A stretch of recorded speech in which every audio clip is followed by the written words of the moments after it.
itatak mo na!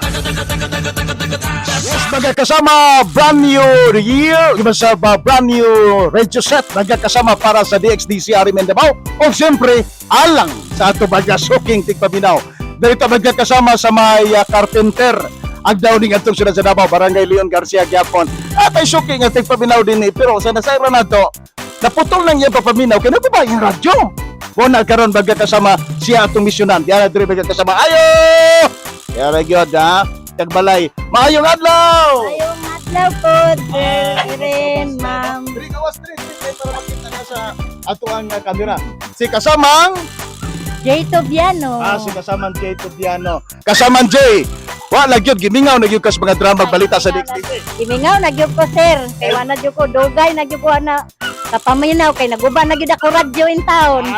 Super na gyud mo problema. Nga naman, niya na ang ato ang brand new radio set gikan sa DXDC Arimen Davao. Dawata kasamang Jay. Salamat, makapaminaw na gyud ko drama ug mga balita sa DXDC. Kaniyot lang kasamang Jay atong pandaron kumutingog babe. Di basta-basta yun, ha? Si Attorney Bathan yun, ha? Okay, kasama dyan sa masultin mo. Daghan kayong salamat sa DXDC ug ang mga nagagahatod karon diri nga si Sir Irene ug si kaning mga duha ka kagwapa nga mga staff sa DXDC. Daghan kayong salamat. Salamat kayo! Brand new year! Magkakasama brand new radio set sa DXDC Arimen Davao. Radyo Mandudong, Red Lumusbog, Katag Arimen. Stuwan. Sa radyo mo, Arimen.